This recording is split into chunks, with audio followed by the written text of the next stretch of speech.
I thought I had it all. A decent job, a house in a good neighborhood, 2 healthy kids. Ethan was 7, and Lily was 4. And Rachel, my wife of almost 10 years. We had the kind of life people looked at and thought, they've got it figured out. Rachel stayed at home, taking care of the kids and the house. She did it all, really. Or at least that's how it seemed. I wasn't the kind of guy who needed much. I worked hard, I came home, I helped with the kids when I could, and I loved Rachel. I loved her in that quiet, day-to-day way that you love someone you've built a life with.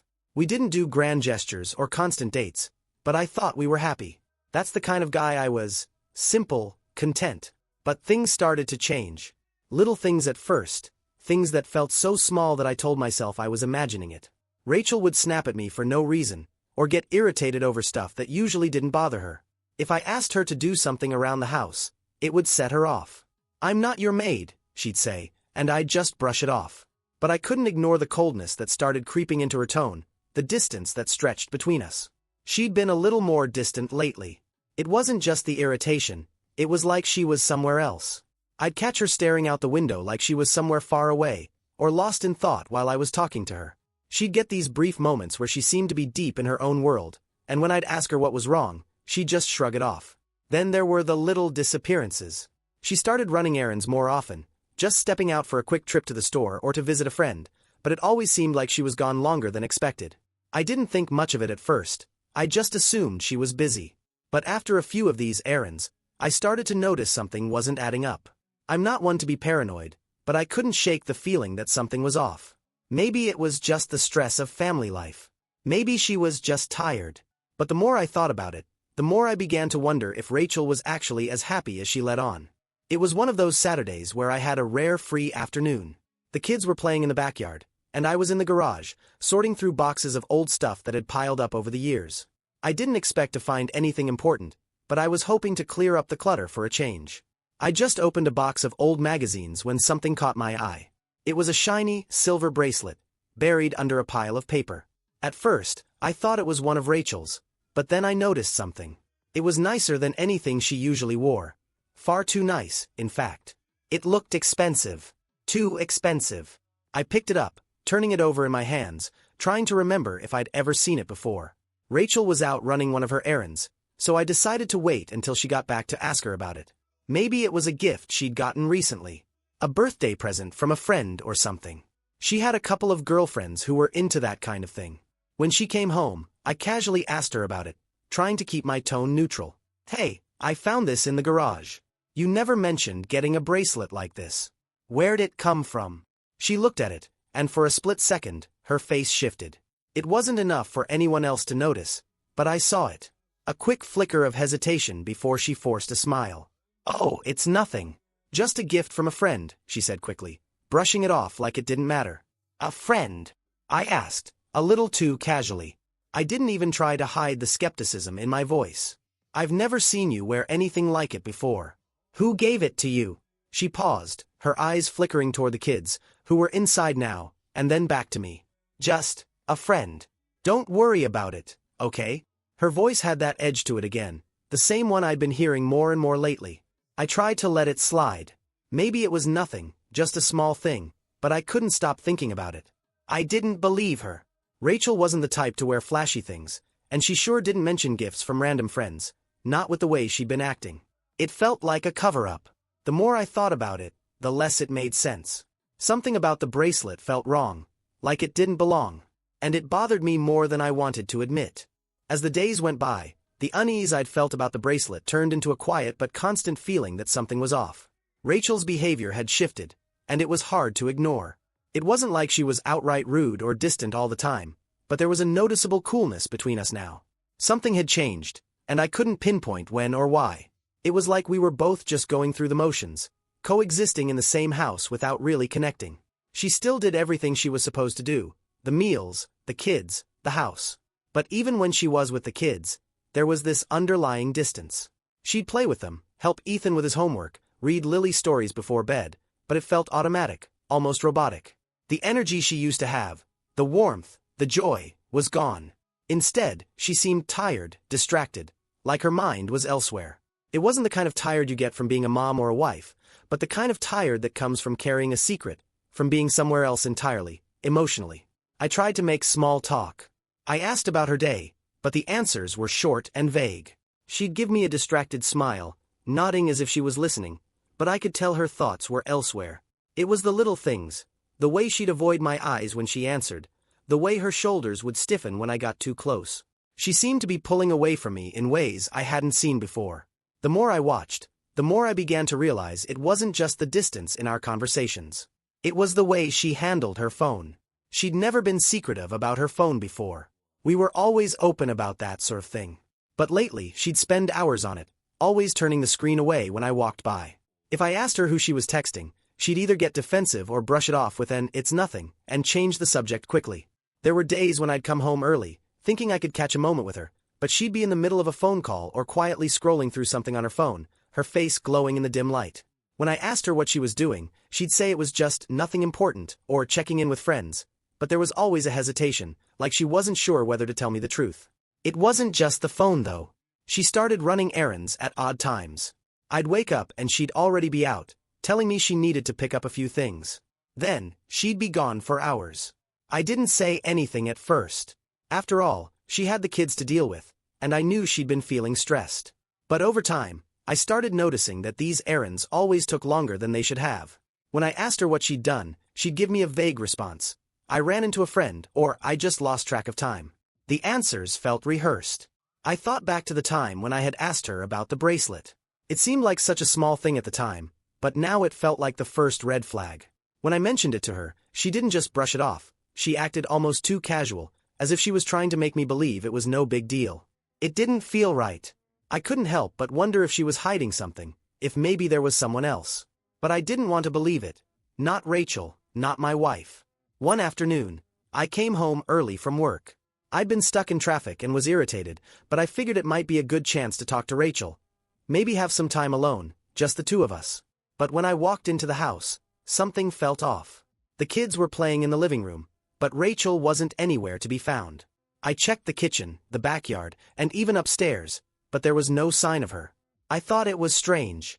She'd said she was meeting up with her friend Jane, but Jane lived a good 30 minutes away, and I didn't expect her to still be gone.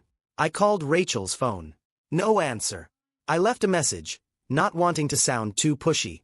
When she finally returned home, it was almost an hour later. I got caught up talking to Jane, she said, but there was a slight edge to her voice. I tried not to make it a big deal, but I couldn't shake the feeling that something was wrong. It wasn't like her to be unreachable for so long without any explanation. The more I thought about it, the more I began to realize how many of these odd moments had been piling up over the past few months. The short responses, the constant phone checking, the hours-long errands that seemed to have no real purpose. Rachel had been slipping away from me, little by little. And no matter how much I tried to ignore it, the truth was starting to stare me in the face. I was being shut out, and I had no idea why. It wasn't until I started paying closer attention to Rachel's phone that I began to realize just how deep this was. My gut had been telling me for weeks that something wasn't right, but I kept trying to push it aside. I didn't want to believe it. I didn't want to think that Rachel, my wife, could be hiding something, especially not from me. But the more I watched her, the more I felt like I was drowning in my own doubts. One evening, after the kids had gone to bed, I noticed Rachel had left her phone on the kitchen counter. It wasn't unusual. She was always leaving it around. I used to joke about it, how she never seemed to care about hiding it, but this time, something told me to take a look. I hesitated for a moment, feeling guilty for even considering it, but the pull to know the truth was stronger than my reluctance. I picked up her phone and unlocked it, easily remembering the passcode she'd always used. As the screen lit up, I quickly opened the messages. At first, it was nothing unusual. Texts from her mom, a couple of group chats with friends. But then I saw it. A name I didn't recognize. Henry. I had no reason to suspect anything at that point, but the name struck me like a punch to the gut. Henry was my father. My first instinct was to close the phone, throw it down, and pretend I'd never seen it. But my hand wouldn't move. Instead, I scrolled through the messages. The first few were innocent enough, just casual chat. But the further I went, the more my stomach twisted into knots. There were texts, long ones, between Rachel and my father. They talked about family matters, but the tone, the way they spoke to each other, made my skin crawl. And then, I found the photos. The explicit ones.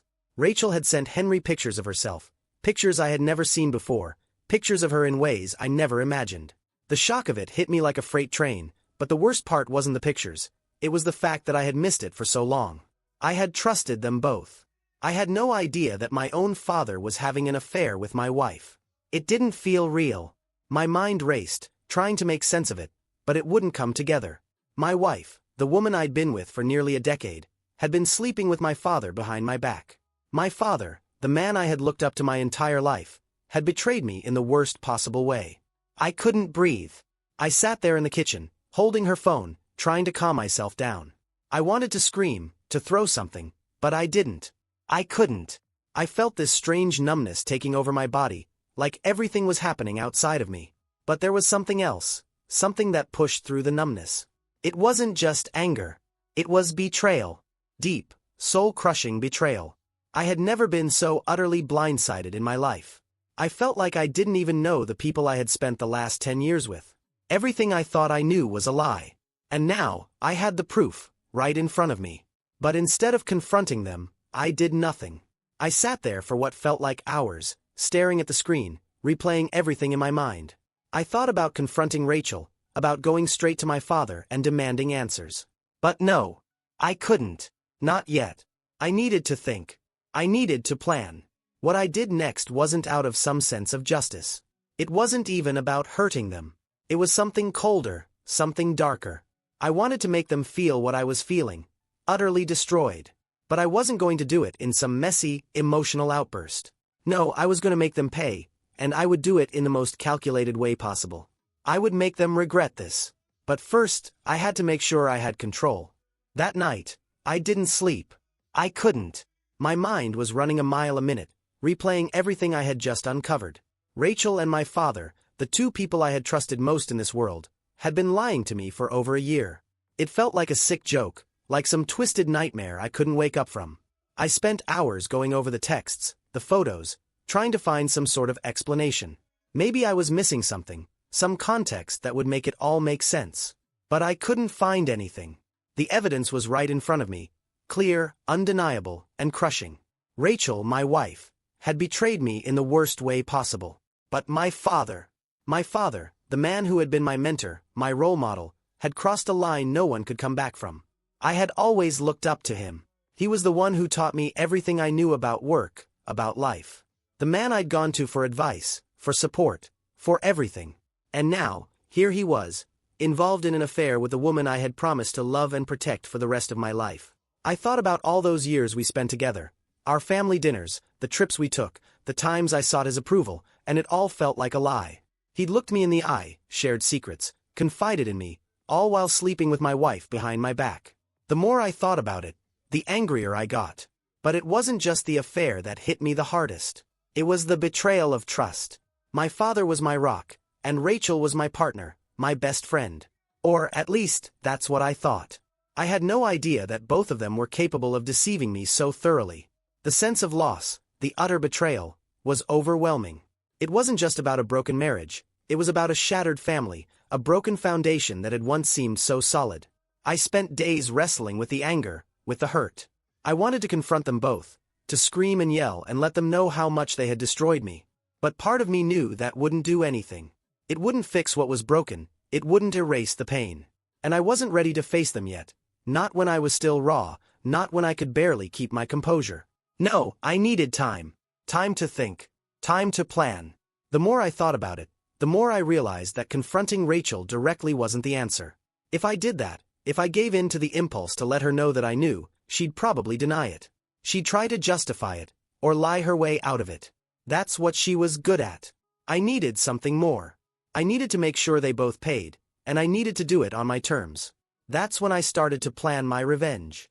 I knew I had to make them doubt each other. That was step one. I wasn't going to let Rachel and my father continue their affair without consequences, but I wasn't going to go in all guns blazing, either. I needed them to feel the same way I did. Lost, betrayed, and confused. I needed to dismantle their trust in each other before I made my move. I started small. I would casually mention things, little things that would make Rachel second-guess what she had with Henry.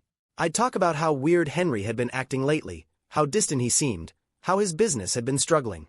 I'd tell her that he'd been getting really secretive, which wasn't like him. I didn't directly accuse him, but I made sure she started thinking he might be pulling away. Then, I'd do the same with Henry. I didn't have to do much to manipulate him. He was already financially vulnerable, having lost money in a bad investment a few months back. I knew he was worried about his reputation, so I started feeding bits of information to his business partners, letting them know about the shaky deals he'd been involved in. I didn't make it obvious, but I could see the cracks forming in his carefully crafted world. He started losing business opportunities, his reputation took a hit, and I knew it was only a matter of time before he started feeling the pressure. Meanwhile, I kept playing the role of the perfect husband and father. I started spending more time with the kids, showing Rachel just how much I was doing for the family. I'd make sure she saw how attentive I was with Ethan and Lily, how involved I was in their lives. I'd talk about how I was picking up the slack since she'd been so busy lately. I didn't just want to isolate Rachel. I wanted her to feel like she had nothing left. I wanted her to look at me and realize that everything she'd taken for granted, the family, the stability, was slipping away. I wanted her to need me again, to feel like she was nothing without me. I knew it wasn't healthy, and I knew it was cruel, but at that moment, it was the only way I could see to get even. It wasn't just about Rachel, though. I still couldn't shake the anger I felt toward my father. I had always trusted him, and now that trust had been shattered. I didn't just want to hurt him emotionally. I wanted to destroy his reputation. I knew that would hit him harder than anything else. So, I fed lies. I made sure Henry's colleagues and business associates started questioning his judgment. I let little whispers of his financial struggles and his personal life slip into the right ears. It didn't take long before people started distancing themselves from him. His empire, built over decades, started to crumble under the weight of his own mistakes, and I had a front row seat to watch it all unfold. By the time I finally decided to confront them, I knew it wouldn't be a simple confrontation. It wouldn't be some emotional breakdown or angry yelling match. It would be methodical. It would be cold. And when it was over, I would have taken everything from them. But for now, I just watched. Watched them both slip deeper into the mess I'd created for them. The more I played my part, the more I realized just how easy it was to manipulate people. Rachel, in particular, made it too simple. She was so wrapped up in her own guilt, her own secret life, that she didn't see me pulling the strings. And the more I pulled, the more I could see her starting to unravel. It wasn't immediate. She didn't snap all at once, but there were moments when I could see her anxiety creeping through. The cracks I had started to expose in her affair with Henry were beginning to widen, and I could almost feel her fear, though she never said a word. I spent more time with the kids. Ethan and Lily were so innocent, so pure. I became the doting father, the one who was always there for them, always ready to help with homework, to play their silly games, to read bedtime stories. Every little moment was a chance to show Rachel how much more stable I was, how much more present I was than she was being. I played it like a role, making sure she saw just how much I was doing, how I was always available to the kids when she wasn't. At first, Rachel didn't say anything. She didn't have to. She could see what I was doing, just like I could see her discomfort every time I pointed out how much I was doing around the house or with the kids. I made her feel small, without even trying. It was like watching someone shrink under the weight of their own insecurities. Slowly, she began to distance herself from them. She wasn't the warm, engaged mother she used to be. It was subtle at first. She'd get irritated when Ethan asked her to play, or she'd snap at Lily for asking her to read one more book. I noticed it more than anyone, but the kids noticed it, too. They started to cling to me more, and Rachel, despite her best efforts, seemed to slip further and further away from them. I didn't have to do anything. Just be the attentive father. It was all happening on its own. It wasn't just with the kids, either. Rachel and I stopped talking altogether. We didn't fight, but we didn't speak much. I didn't need to say anything for her to know what was happening. Every time she looked at me, there was that moment of panic, like she knew I was aware of the affair, but didn't know how much I knew. She would try to act normal, but it never worked. The tension was suffocating. But it wasn't just Rachel I was isolating. I had Henry in my sights, too. I knew that in order to break their relationship apart completely, I needed to chip away at his confidence as much as hers. I didn't want him to get away with anything, either. After all, he had done far worse than Rachel. He was supposed to be the man I admired, the man who taught me everything I knew. And yet, he'd crossed the line in the most unforgivable way. I kept pushing the idea of Henry's financial instability. I'd drop little hints to people who worked with him. Casual comments about how he was scrambling to recover from that bad investment he'd made, or how he had been more erratic lately, as if the stress of his failing business was getting to him. The more I did it, the more I could see the people who used to respect him begin to distance themselves, unsure of his judgment or his ability to run things. I knew this was hurting him more than anything. His reputation, built over decades of hard work, was slowly slipping away. And it felt good. It felt like the justice I couldn't get in the immediate moment. But I didn't stop there.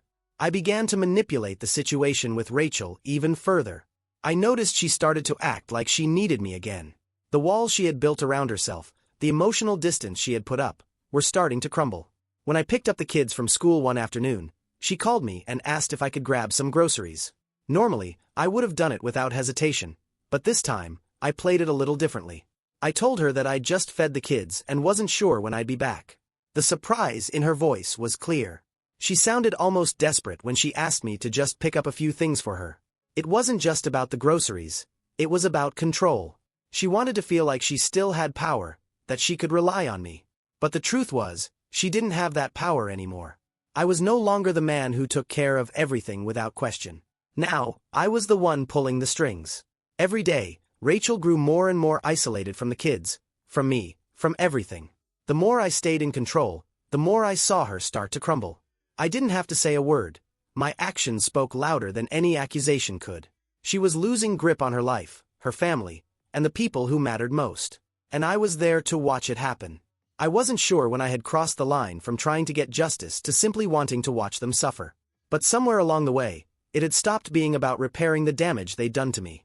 It had become about making sure they paid, about ensuring they'd never forget what they had done to me, to my family. It wasn't enough to manipulate Rachel emotionally or isolate her from the kids. I had already seen how fragile her hold on the family was, how easily she'd started slipping away. But the real power, the real pain, was in Henry. My father. The man who had stood at the center of my life, the person I trusted more than anyone else in the world. The one who had taught me everything I knew, who I had idolized for years. To betray me like that, it was more than just an affair. It was a betrayal of everything. I knew I needed to hit Henry where it would hurt the most. And for him, that was his reputation, his career. I had already watched his business start to crumble, but now I needed to push it over the edge. I had spent weeks gathering small bits of information, casual comments from colleagues and business partners who I knew had been in touch with Henry. I started weaving a web of doubt around him, spreading rumors about his bad investment and how his judgment was clearly slipping. I fed small, calculated pieces of gossip about his financial struggles to a few of his more influential contacts, ensuring they knew just how badly he had been handling things lately. It didn't take long before things started falling apart. Business meetings that once seemed like guaranteed deals were suddenly canceled. Clients who had been loyal to Henry for years began pulling back, unwilling to stake their trust in someone with such a shaky reputation. I made sure the whispers continued. How Henry wasn't the same guy anymore, how he'd been acting strangely, how his finances were stretched thin. It was subtle at first, but it was enough to cause a ripple effect in his business circles. I watched as it all came crumbling down. Henry had spent decades building relationships, developing a name for himself, and I was unraveling it in days. I didn't need to directly destroy him. I just had to plant the right seeds, and nature would take care of the rest. I knew how much his reputation meant to him.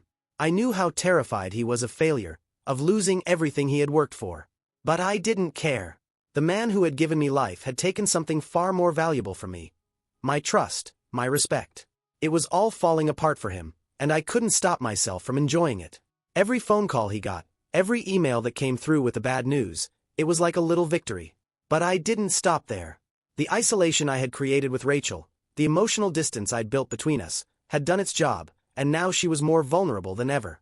In the days following the small financial hits Henry was taking, I began to use his vulnerabilities against him in more personal ways. I knew Henry had a few personal loans with some of his colleagues that weren't exactly on the books. I had been careful, watching him closely enough to find the cracks. I started leaking just enough of the right information to make his debts look worse than they really were. I dropped hints to the wrong people, those who had power over him, that Henry was behind on payments. Not a lot, just enough to make his financial situation look desperate. It wasn't just about the money, it was about the image. Henry's whole identity was tied to his success, his ability to stay ahead of the curve. And now, I was dragging him down, making him seem incompetent, weak, vulnerable. When I saw the first of the cracks in his business, clients backing out, his partners questioning his decisions, I felt a strange satisfaction. It wasn't anger or joy, it was something colder, something darker. I had expected a burst of relief when I began to see the fruits of my labor, but instead, I just felt numb. Watching Henry suffer felt almost too easy. It didn't feel like the triumph I thought it would be. Meanwhile, Rachel was starting to feel the consequences of her own actions. The guilt I had seen in her face started to eat at her. She'd barely left the house, hardly talked to the kids, and when she did, she seemed like she was on autopilot. I couldn't help but watch her slowly unravel, all while I played the role of the perfect husband and father. I kept reassuring her that everything was fine, even though I knew it wasn't. It was like I was leading her to the edge, step by step, while she had no idea where she was going. She tried to patch things up, tried to talk to me about how stressed she'd been, how overwhelmed she was with everything. I didn't want to hear it. I didn't need to hear it. Her excuses didn't matter anymore. The longer she stayed in the dark, the better it was for me. I let her come to me, let her feel like she still had a place in the family, even though I knew she didn't. She was already a ghost in her own life, just trying to keep the illusion intact. As I watched Henry scramble to keep his business afloat, and Rachel wrestle with her own guilt and growing isolation, I began to wonder if this would ever feel like enough. I had started this game to destroy them, to make them feel what I felt, but with every move I made, I felt less and less whole. My father was crumbling, my wife was unraveling, and I was left to pick up the pieces of a life that felt more like a war zone than a home. But there was one thing I knew for sure. I wasn't finished yet. It had all come to this. Weeks of manipulation, lies, and carefully orchestrated chaos. I had already destroyed so much: Rachel's emotional stability, my father's career, their trust in each other. I had dismantled their world piece by piece, with a steady hand and a cold heart. But now, it was time to face them. I had spent days thinking about how I would confront them. I could have exploded in a rage, screamed, thrown things, but that wasn't what I wanted. I had no desire to see them react the way I expected them to. Shocked, guilty, desperate. I had already seen the fear in Rachel's eyes and heard the doubt in Henry's voice. They had already paid in small, quiet ways. But now, I was going to make them understand the full scope of their betrayal.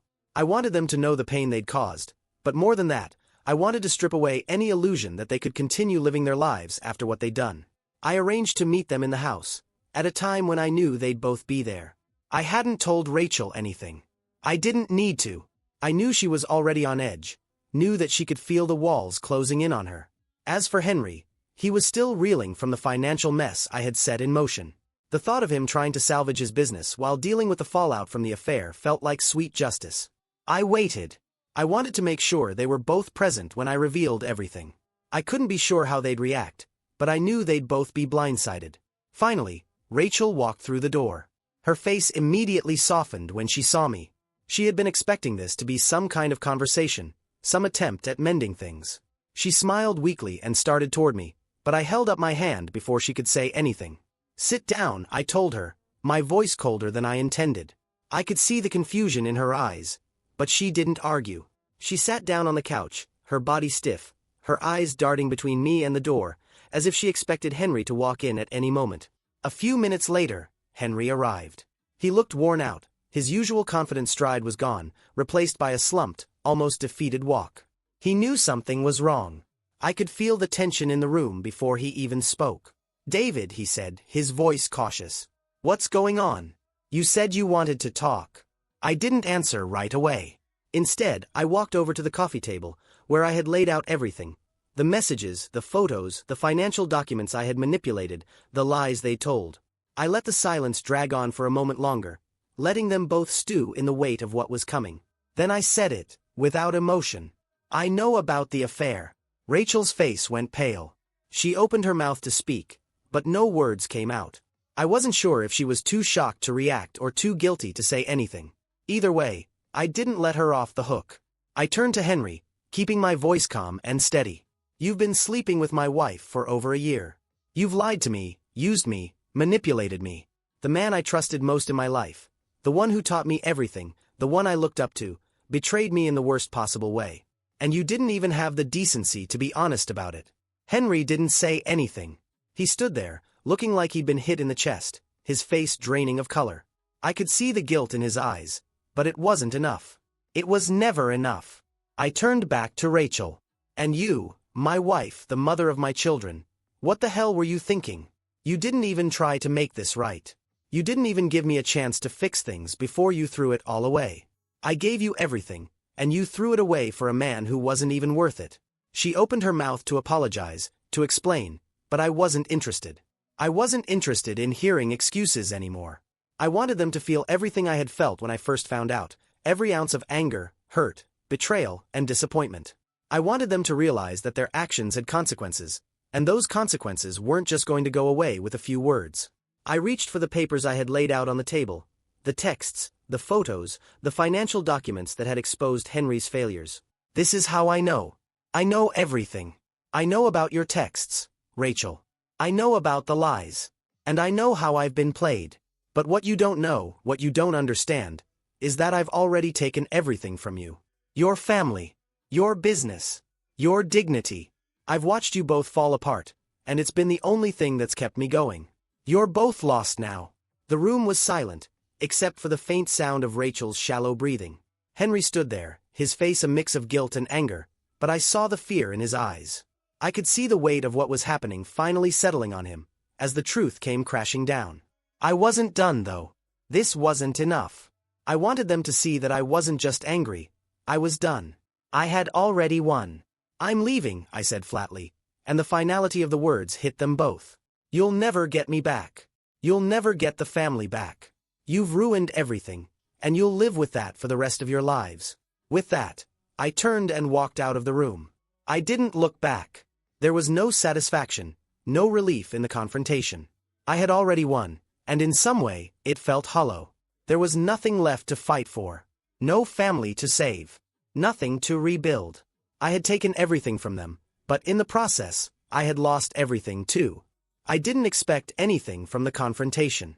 I didn't expect apologies or guilt to make me feel better. The moment I left the room, I realized how empty everything had become. I could hear Rachel's quiet sobs in the background, and I could see Henry standing there, frozen, his face twisted in regret. But none of it moved me. The anger, the hurt, it was all still there, but there was no satisfaction, no sense of victory. I had dismantled their lives, but in doing so, I had destroyed mine too.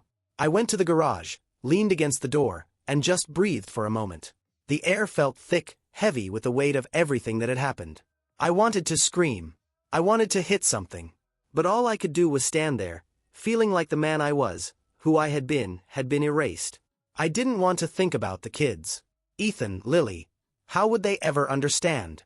How could I explain any of this to them? Their world, their idea of family, was gone. I couldn't fix it. I couldn't change what had happened. When I finally made it outside, I drove. I didn't know where I was going. I just needed to leave. I needed to get away from the house, from the memories that were now tainted. From Rachel. From Henry. I didn't want to be around them anymore. I didn't want to hear their apologies, their empty promises. I didn't want to listen to Rachel tell me how sorry she was. Sorry didn't change anything. Sorry didn't undo the damage. I didn't go far. I ended up sitting in my car by the side of the road, staring out the window, thinking about how everything had fallen apart. The life I had worked so hard to build had crumbled in an instant. And for what? A twisted game of revenge? Was that all I was now? Someone so consumed by anger and betrayal that I had lost myself in the process? I thought about calling Rachel, telling her it was over. But what was the point? She'd never understand. She'd never truly get it, not the way I did. The truth was, even if I could forgive her, I didn't want to. I didn't want the life we had. I didn't want to pretend everything could go back to normal. Henry. I didn't even know where to start with him. The man who had been my mentor, the one I'd looked up to my entire life, had become a stranger. A stranger who had no regard for the bond we shared, no respect for the years of trust that had meant everything to me. I didn't care about his apology either. I didn't care about the wreckage of his business or his financial ruin. It wasn't enough. But the truth was, none of this was enough. I had sought revenge, and I had gotten it. But in the process, I had lost everything that had ever mattered to me. My family was shattered, and I was standing in the middle of the wreckage, unsure of who I was anymore. I drove back home eventually, but it didn't feel like home anymore. The house was empty, the silence deafening. Rachel wasn't there when I walked in. She had packed a bag, and from the look of it, she didn't intend to come back. She had left, and part of me thought I should feel relieved. But I didn't. All I felt was emptiness. I stood in the living room, staring at the photos on the walls.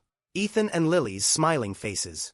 Our family, in a time that now felt like a distant memory. How could I explain this to them? How could I make them understand why everything had changed? I didn't know. I didn't have the answers. I didn't want to talk to anyone. I didn't want to face the world outside the walls of this house. So, I just sat there, in the quiet, surrounded by the ghosts of the family I had lost. The days that followed the confrontation felt like a blur. I kept expecting the anger, the hatred, the desire for revenge to feel satisfying. But it didn't. In fact, the more I thought about it, the more it felt pointless, hollow. I had ruined everything. My family, my marriage, my relationship with my father. They were gone, and no matter what I had taken from them, it wouldn't bring any of it back. Rachel had left, as I knew she would. She packed up a few things and took the kids, though I wasn't sure where they'd gone. Part of me wanted to stop her, to beg her to come back, but I knew that wouldn't work. How could I ask her to return after everything? After what she did? I thought about calling her, telling her I was sorry, that maybe we could fix things. But I couldn't bring myself to do it. What would I say? What words could undo the hurt? What words could fix the trust that had been shattered? I realized there was nothing left to fix. Our life was gone, and no amount of apologies or regrets could change that. It was strange. The house felt empty, but not in the way I had expected. I thought I'd feel some sense of relief, finally rid of the lies, the betrayal, the guilt, but all I felt was a growing sense of loneliness. I had torn apart everything I had once loved, and now I was left with nothing. I couldn't stop thinking about the kids. They didn't deserve any of this. Ethan and Lily, my little ones, were the only people I still had in my life who hadn't betrayed me. But how would I explain this to them? How would I look them in the eyes when they asked why everything had changed? They were too young to understand the intricacies of what happened, but they weren't blind. They'd feel the tension. They'd feel the absence of their mother. I found myself reaching for the phone, almost instinctively, wanting to call Rachel, to hear her voice, to apologize for everything. But I stopped myself every time. What would it change? She wouldn't come back. Henry wouldn't apologize, no matter how much he regretted it now. They were both gone, in their own ways. I started going through the motions again. I focused on the work I had to do. I went to the office, checked in with people who had no idea what was happening in my personal life. I smiled when I had to, said the right things, did the right things. But I wasn't really there. I wasn't really living. I was just going through the motions, trying to avoid thinking about the mess I had made. One evening, I stood in front of the mirror, staring at myself, and I realized something. The man I was before the affair, before the betrayal, was gone. I had killed him in my quest for revenge. The anger that had once felt so righteous, so justified, had consumed me. It had made me into someone I didn't recognize. Someone who was capable of destroying everything for a fleeting sense of satisfaction. And for what? What had I really gained? I didn't have Rachel. I didn't have my father. I didn't have the family I had worked so hard to build. I had destroyed everything. In the end, I wasn't left with revenge. I was left with a ghost of the life I once knew. I thought about the kids again. I thought about Ethan and Lily and how they would never understand what had happened. They would grow up with a broken family, a story they would never fully grasp. I realized that, in my pursuit of revenge, I had condemned them to a life of uncertainty and confusion. They were the innocent ones, but they would suffer the most. It was then that I understood the cost of what I had done. Revenge had destroyed more than just Rachel and Henry. It had destroyed me. It had destroyed my family. And in the process, it had taken something from my children that they would never get back. I sat down in the living room, my eyes resting on the empty space where the family photos used to hang. It was hard to look at them now. The memories were too painful, too distant. Everything had been shattered, and no amount of anger could put it back together. In the end, I realized that the thing I had wanted the most, to see Rachel and Henry suffer the way I had suffered, hadn't healed me. It hadn't fixed anything. It had only made things worse. There was no victory, no satisfaction, only loss. And now, I was left to figure out how to live with that loss. How to move forward when everything I had once held dear was gone. I didn't have the answers. I didn't know what came next. All I knew was that I had lost it all. And somehow, in my quest for revenge, I had lost myself along the way.